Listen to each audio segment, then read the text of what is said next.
La clase que nos ocupa ahora es la de pericardio. El primer recordatorio es el recordatorio anatómico. Esta es una vista anterior del corazón. El pericardio habitualmente tiene una cantidad de tejido adiposo, en general condice con el grado de obesidad, de superficie corporal, de grasa que puede presentar el individuo. Eso se ve la cara anterior del corazón, se ve también el recorrido, el trayecto que hace la arteria descendente anterior, justamente por esta cara anterior del ventrículo izquierdo. La mayor parte del pericardio, la que no tiene tanto tejido adiposo prominente, trasluce los recorridos vasculares. En algunas zonas se ven algunas áreas blanquecinas. Esta sería la cara posterior y acá, dentro de lo que se identifica anatómicamente, podemos ver el recorrido de la arteria descendente posterior, que pueden ser ramas de la coronaria derecha o de la circunfleja. Y la circunfleja es la que recorrería el círculo tras el surco auriculoventricular. En los casos que de la descendente posterior se dice que esta es dominante izquierda. En los casos que sea rama de la coronaria derecha se dice que es dominante derecha. Yendo a la parte anatómica y luego histológica del pericardio, el pericardio normalmente tiene dos capas, es una capa parietal y una capa visceral. El pericardio parietal principalmente es un pericardio con tejido fibroso y tejido adiposo, y la capa de pericardio visceral u hoja visceral de la serosa pericárdica se denomina epicardio. Tiene un revestimiento mesotelial,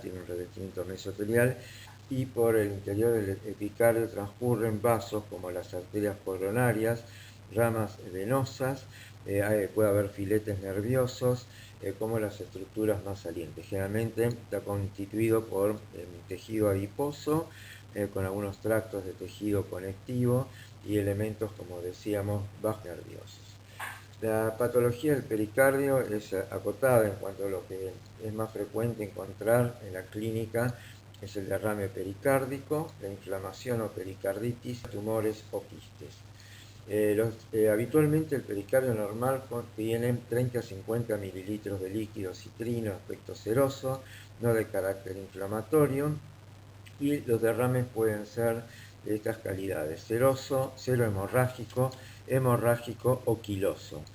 Clínicamente, un derrame de poca cantidad o que tarda un tiempo prolongado en coleccionarse, puede no dar síntomas, el paciente estará asintomático.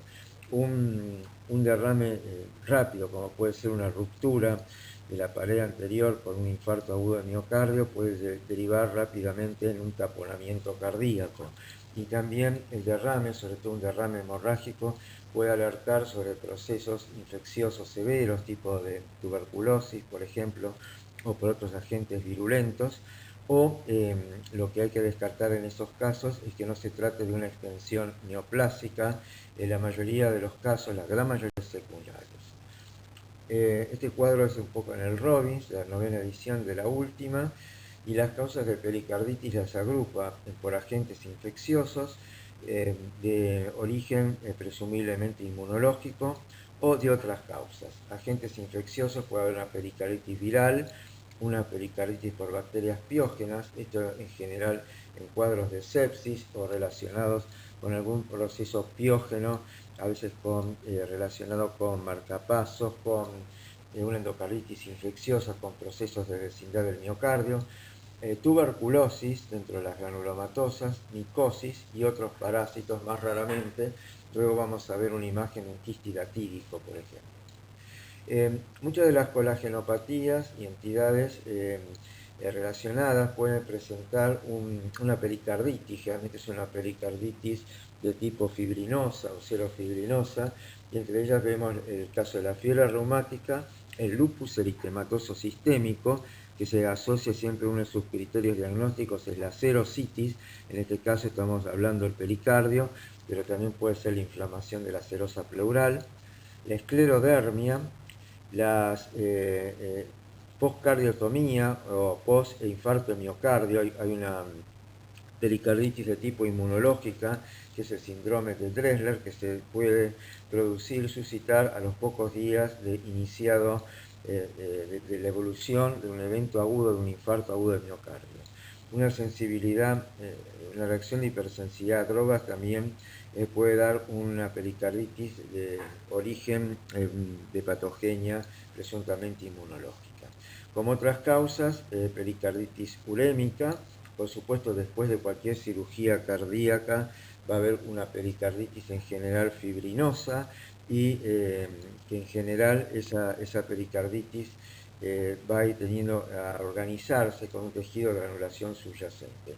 Vamos a ver los casos particulares de las neoplasias. Son muy infrecuentes en general las neoplasias primarias del pericardio, propiamente dicho. Puede ser una pericarditis a causa de un trauma o también lo que se ve por una radiación, muchas veces de ellas aplicadas como un tratamiento, una radioterapia. La pericarditis entonces, por definición, es una inflamación del saco pericárdico y cuando el exudado es de tipo seroso, en general puede ser una pericarditis viral, una pericarditis a veces relacionada con tumores o una colágenopatía como algunas de las entidades que ya se describieron en la diapositiva anterior. Muchas de las pericarditis son en general con depósitos de fibrina superficiales, entonces se la describe como fibrinosa o serofibrinosa y es la típicamente presente en la fiebre reumática, en otras colagenopatías, luego de una cirugía, de una radiación, o el síndrome de Dressler asociado como reacción inmunológica o un infarto agudo de miocardio. Una pericarditis purulenta tiende a acontecer en las infecciones bacterianas por gérmenes piógenos, micóticas y por algunos parásitos. En relación a la pericarditis hemorrágica hay que sospechar causas tumorales, neoplasias y sobre todo metástasis de tumores que pueden asentar en pericardio. También una tuberculosis, si bien la presentación típica sería con una pericarditis gaseosa y aunque raramente, pero se pueden llegar a localizar granulomas de tipo calcificantes con necrosis central típicos o muy compatibles con el cuadro de tuberculosis. La pericarditis hemorrágica también puede ser de tipo postquirúrgica o relacionada con una hematosa como la tuberculosis. La evolución de la pericarditis puede ser hacia la curación, hacia la fibrosis. Anecdóticamente se describía la placa de soldado, así como áreas blanquecinas, fibróticas en la cara anterior del corazón, en la zona del pericardio, supuestamente porque eran las correas de las mochilas que usaban los soldados y decían que ese roce podía causar una pericarditis. Como se imaginarán, es una causa poco probable de pericarditis y poco demostrable su patogenia. Adherencias leves entre las capas parietal y visceral o una fibrosis masiva y descrita en contexto de un mediastino pericarditis adhesiva. Y está la pericarditis constrictiva, que puede dar un cuadro restrictivo, que cuando vean la clase de miocardiopatías hay que establecer un diagnóstico diferencial con la miocardiopatía de tipo restrictiva, con restricción justamente al llenado ventricular.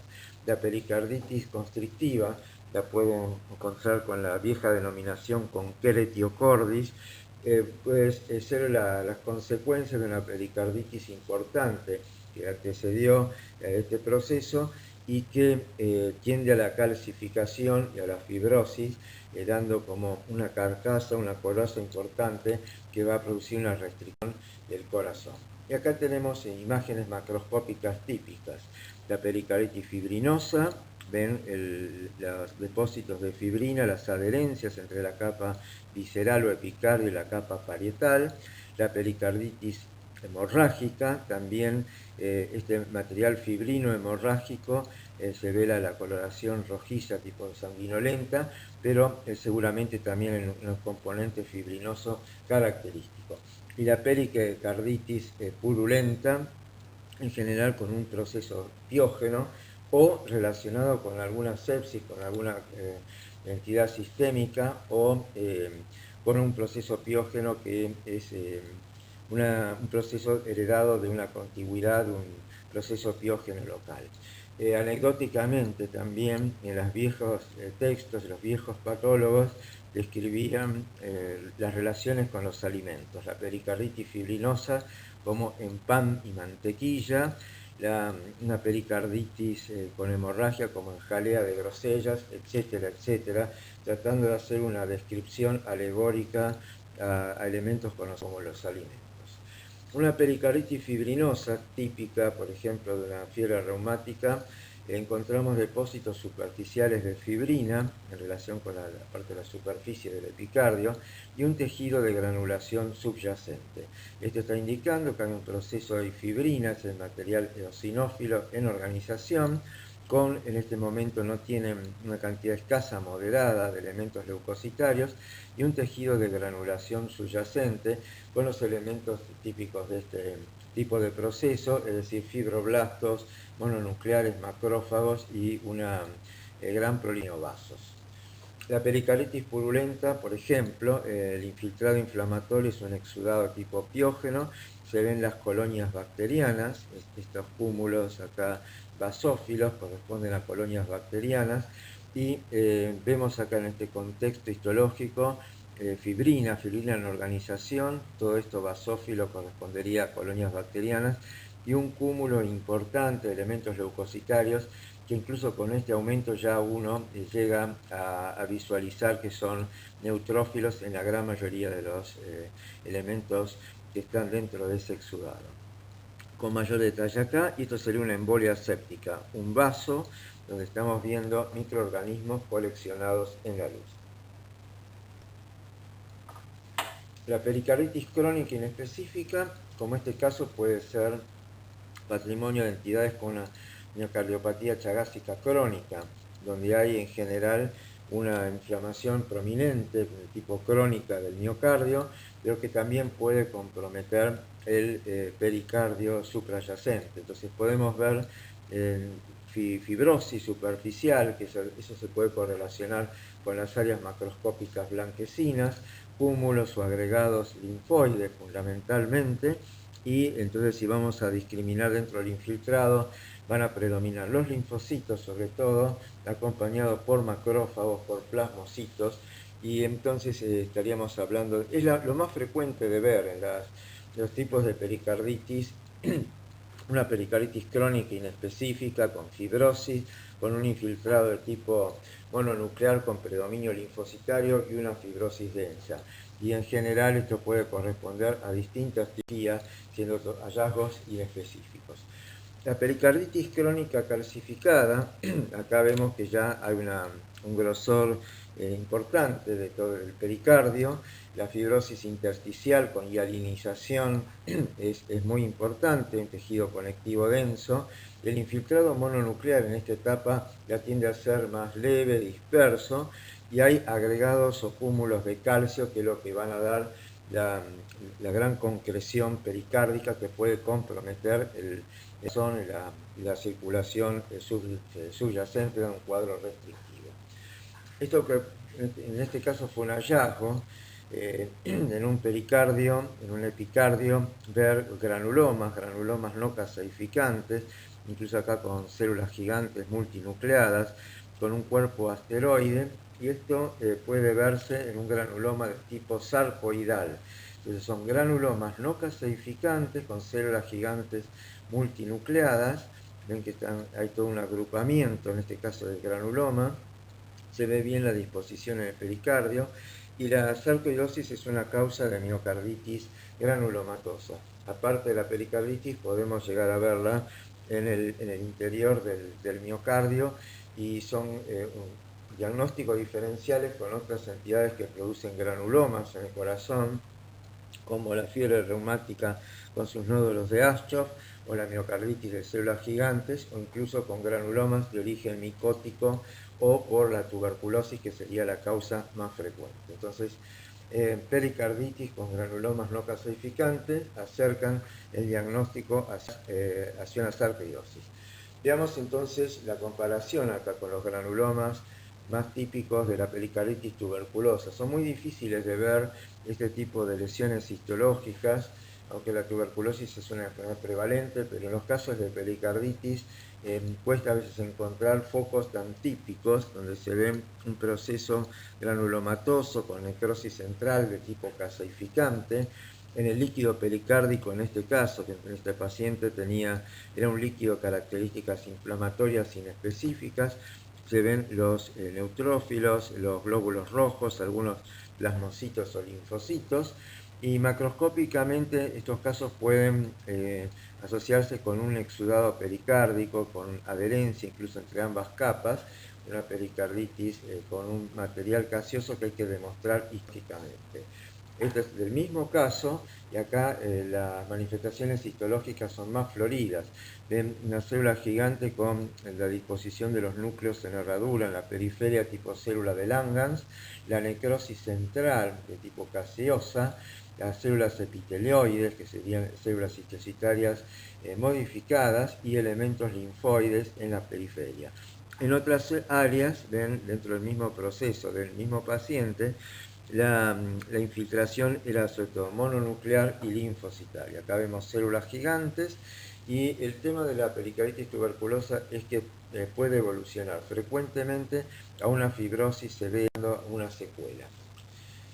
La fiebre reumática. La fiebre reumática es un proceso, está descrito más en detalle en la clase de valvulopatías, pero en general en la fase aguda se va a asociar con lo que se denomina pancarditis.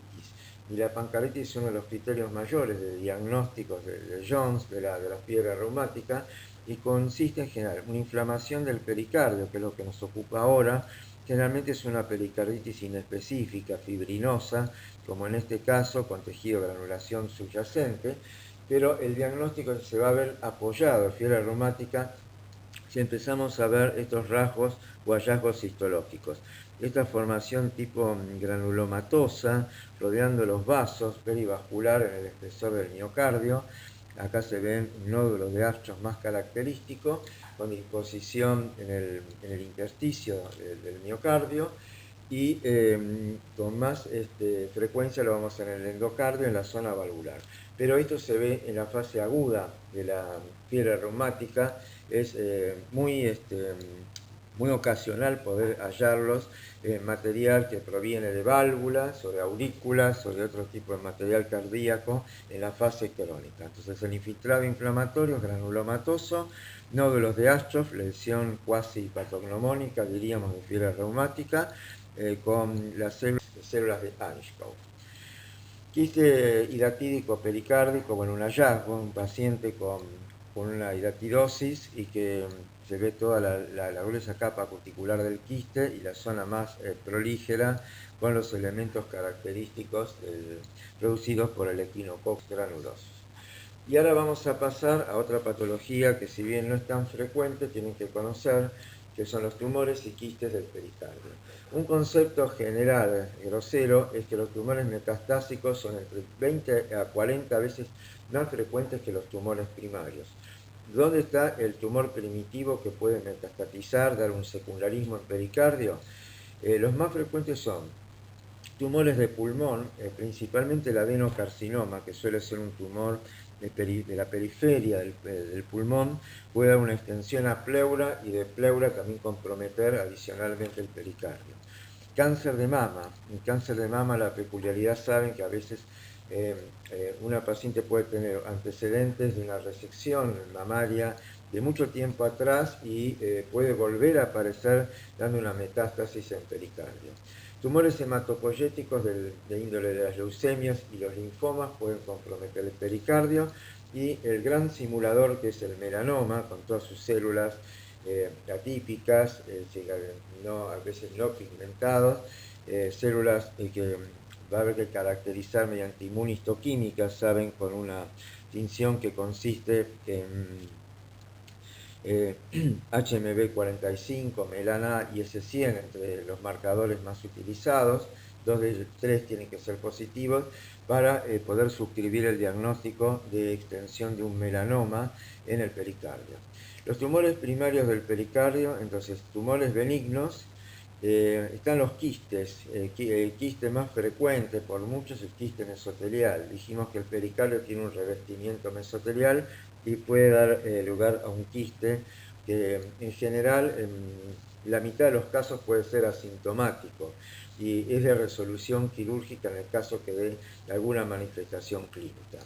Luego hay, como saben, los tumores de células germinales suelen asentar en la línea media del organismo, aparte de las gónadas, en el mediastino, y entre ellos pueden comprometerse el pericardio por un tumor que tiene elementos derivados de las tres capas embriológicas, ectodermo, mesodermo y endodermo, y que es el teratoma. Hay otros quistes con cualidades de ser quiste bronquiogénico o un linfangioma que tienen unas manifestaciones, vamos a ver, en el espesor de la pared del quiste de tejido linfoide, un tumor fibroso benigno o manifestaciones dadas en realidad por un ganglio linfático que ni llega a considerarse dentro de la categoría tumoral.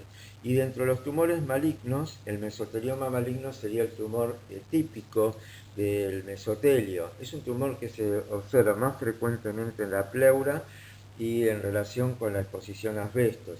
Es rarísimo prácticamente en pericardio, pero tiene que conocerse que puede ser un tumor que deriva entonces de los elementos del mesotelio. Los sarcomas, por los tejidos mesenquimáticos que ya vimos, que están constituyendo histológicamente el pericardio, schwannomas en relación a los nervios, pueden también localizarse en esta situación. Vean un patrón típico metastásico en el pericardio, en la cara anterior, múltiples nódulos blanquecinos, algunos con un... Los quistes mesoteliales son quistes no neoplásicos rodeados por células mesoteliales. Tienen otros sinónimos, la incidencia es desconocida y suele ser incidental. Se presentan en adultos de edad media o con un rango etario bastante extenso, sin predilección por género, por sexo. El 60% son asintomáticos y el 40% sintomáticos. Ven que pueden producir desde precordialgia, disnea, tos, hemoptisis, neumotórax, fiebre, palpitaciones. Una de las localizaciones más frecuentes es el ángulo cardiofrénico derecho y los métodos diagnósticos de predilección serían la resonancia magnética nuclear y la tomografía computarizada. Una alternativa para diagnóstico es un ecocardiograma esofágico. Y acá podemos ver algunas localizaciones típicas de los quistes pericárdicos que a veces adoptan masas uniloculares, es decir, el 80% tienen, es como una sola cavidad, mientras que en un 20% pueden tener múltiples cavidades. Suelen ser translúcidos y constan simplemente de una pared delgada de tejido conectivo rico en fibras colágenas y elásticas, tienen un contenido líquido claro y están delimitados por esa capa de células mesoteliales planas, ocasionalmente con algún tipo de reacción de tipo hiperplásica. Es raro que haya cúmulos de linfocitos y células plasmáticas y puede fijarse la pared. Entonces, este es simplemente el aspecto histológico de un quiste mesotelial. Vemos el espesor del tejido conectivo, la pared del quiste y el revestimiento del mesotelio y aislados elementos mononucleados en su interior. Diagnóstico diferencial con otros quistes o reacciones pseudoquísticas, a veces secuelas de infecciones anteriores, bridas, etc. O el linfangioma, que lo vemos a continuación. El tratamiento del quiste mesotelial es de manejo quirúrgico sin tratamiento si no hay complicaciones clínicas importantes. Vean la diferencia con el linfangioma. El elemento que se agrega acá son justamente los agregados linfoides en el espesor parietal, que tiene también un tejido conectivo y adiposo, incluyendo la pared del mismo. Vean entonces el linfoma. Y para terminar con los primarios y el maligno, sobre todo el mesotelioma, no debe haber otro tumor similar en el paciente. Representa menos del 1% de los mesoteliomas malignos, la mayor proporción va a estar en pleura, se asocia a la asbestosis, como es bien conocido, y lógicamente va a dar un cuadro con derrame hemorrágico, derrame pericárdico, con compresión del corazón y grandes vasos. generalmente no infiltra el miocardio, sino que está contenido dentro de la capa del pericardio. El tema acá es diferenciarlo, como vimos para el caso de los mesoteliomas. A veces tienen un patrón sarcomatoide, a veces tienen un patrón epitelioide y semejan infiltración por un adenocarcinoma, por ejemplo. Entonces, repetimos que la triple marcación para el mesotelioma, que lo ven sobre todo en pleura, ustedes, pero es la calretinina, la citoqueratina 5/6 y la WT1. Entonces, con estas tres marcaciones, el WT es de tumor de Wilms, viene el término de esta inmunomarcación, de este anticuerpo, y con dos de las tres acerca mucho el diagnóstico del mesotelioma. Si fuera un adenocarcinoma, y sobre todo de pulmón o carcinoma derivado de mama, de otros órganos, vamos a jugar con otro panel de inmunistoquímica, con citoqueratina 7, el factor de transcripción tiroideo TTF1 para el caso de pulmón, marcadores de receptores hormonales, por ejemplo para tumores de mama, y seguir un poco ampliando los paneles en el caso que sea necesario cuando hay que establecer un diagnóstico diferencial entre un tumor primario, ya sea del pleura o en este caso del pericardio, derivado del mesotelio, versus un secundarismo. El mesotelioma es un tumor de mal pronóstico, no hay un tratamiento satisfactorio, la cirugía sería para un efecto paliativo, sobre todo del taponamiento cardíaco, y la mortalidad es muy elevada, sobre todo la supervivencia se mide en meses o en poco tiempo de sobrevida.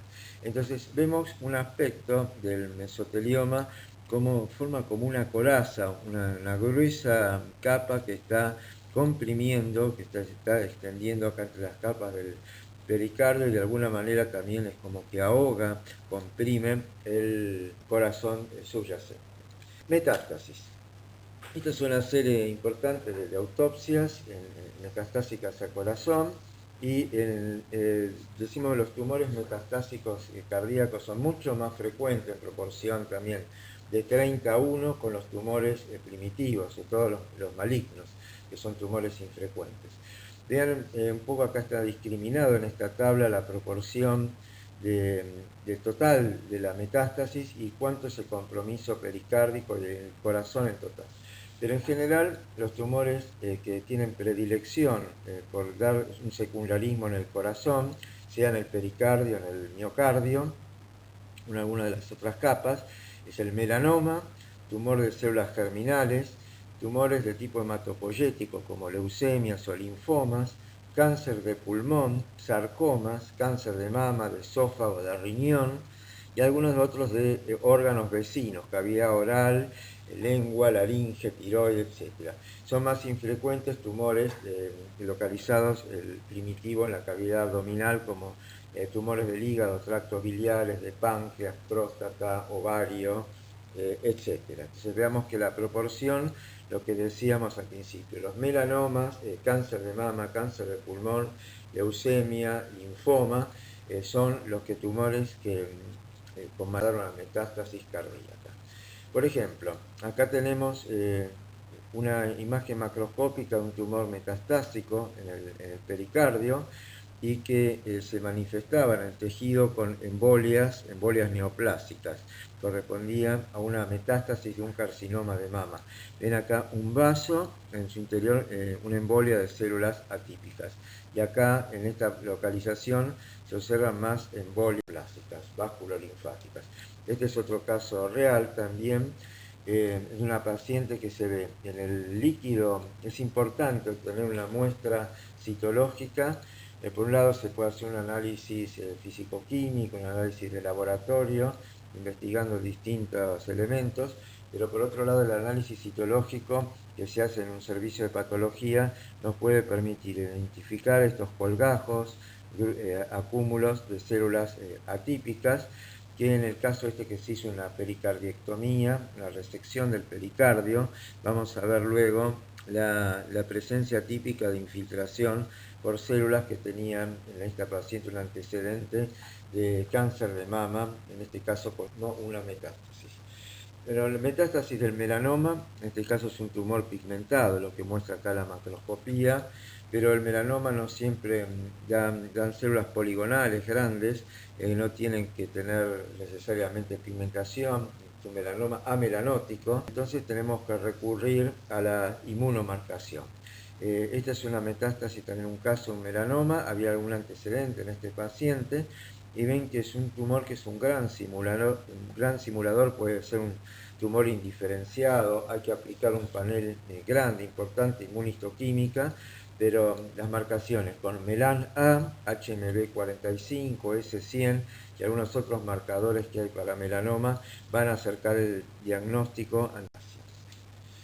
Leucemia, es decir, las leucemias, la extensión leucémica puede comprometer, como se ve acá en la macroscopía, el pericardio y el miocardio subyacente y dar, por ejemplo, con mieloperoxidasa se marca los elementos granulocíticos, es decir, principalmente los neutrófilos, y va a ser patrimonio de una infiltrotipo leucémica. Otro tumor que por sus vías de diseminación puede llegar al corazón y comprometer el pericardio como tejido subyacente es el carcinoma de células.